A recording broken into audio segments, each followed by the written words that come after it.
Hi everyone, I have done a project on the CSI effect. My paper is called Public Perception of Evidence Before and After Education on the CSI Effect. My name is Helena Allgaier. I currently do not have a mentor. I have decided just to pursue this project by myself. I live about an hour and a half away from campus, so it was really difficult for me to find a mentor. But that's okay, I've learned a lot. Let's talk about the project.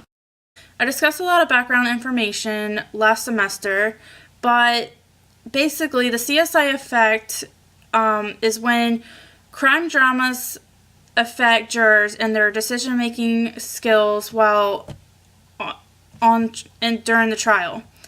It also affects their expectations on what they want presented in regards to evidence. Technology, I also believe, can be a cause, and it kind of correlates with the CSI effect, but other scientists believe that it's a technology effect instead. Through my research, though, I kind of found that they kind of are the same, but one's technology and one's due to the crime dramas.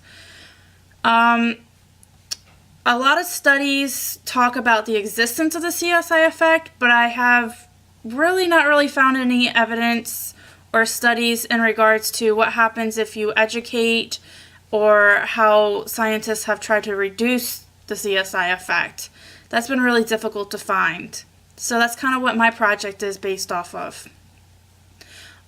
In other research, the cultivation theory was also discussed, which means it's basically when people watch crime dramas, their reality transforms and it becomes altered from the crime drama. So basically they get sucked in and they kind of believe what everything's going on, so they're learning from the shows.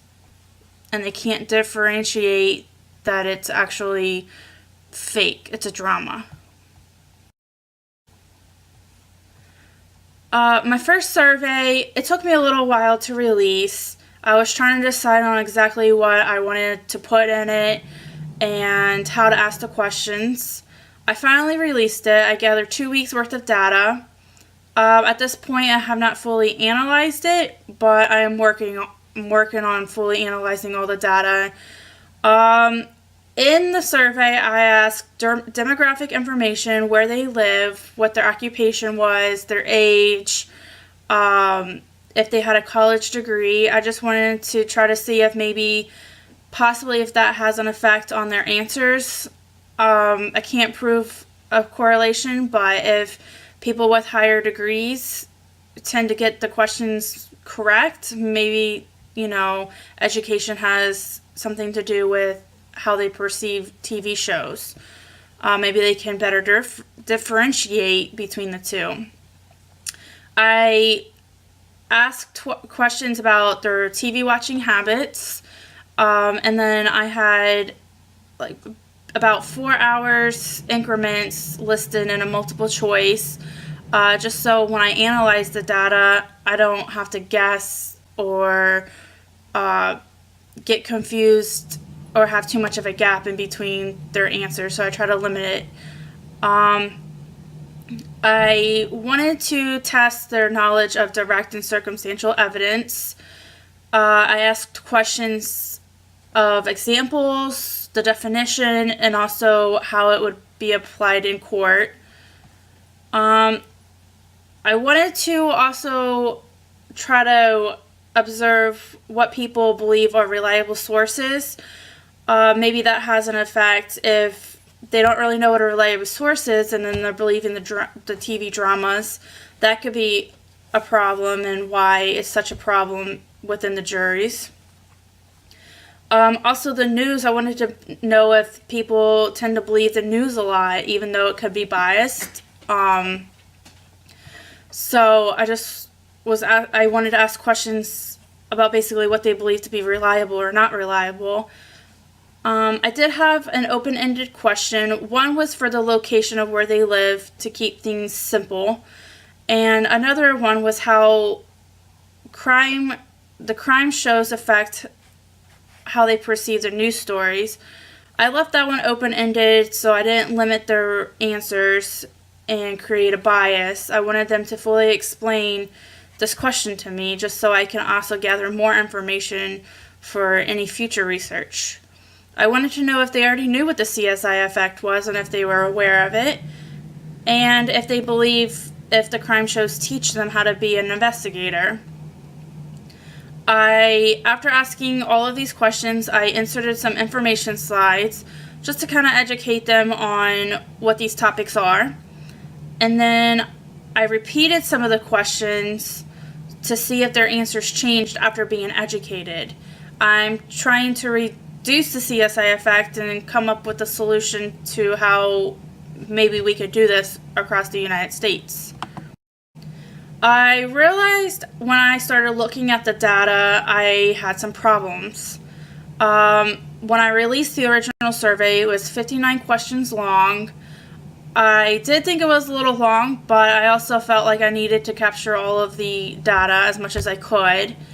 But now thinking back, maybe I tried to gather too much at once.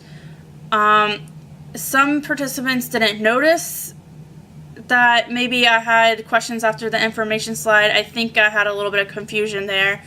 And I had 40 participants, and again, that caused a problem because not all of them finished the survey.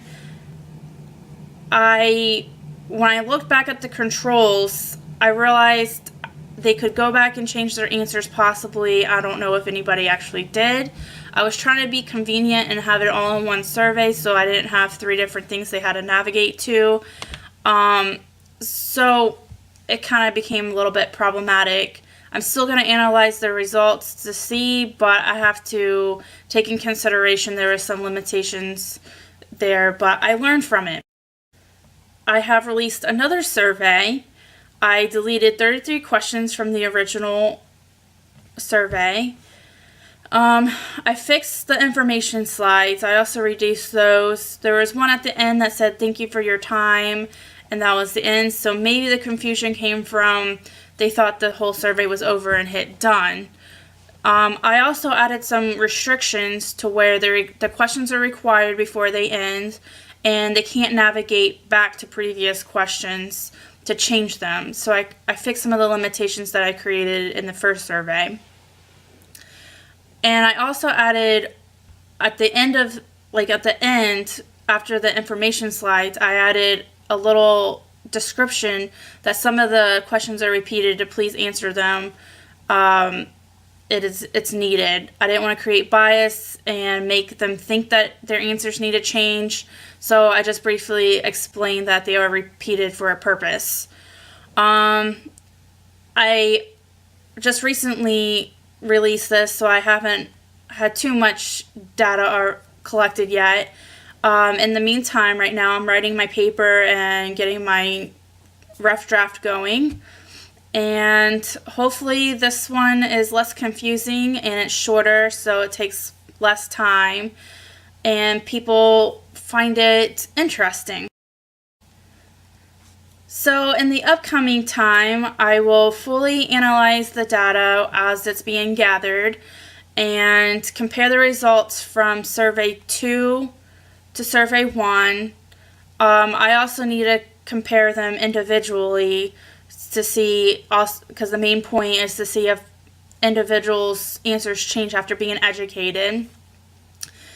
And hopefully it will help reduce the CSI effect, and hopefully this is a start of future research.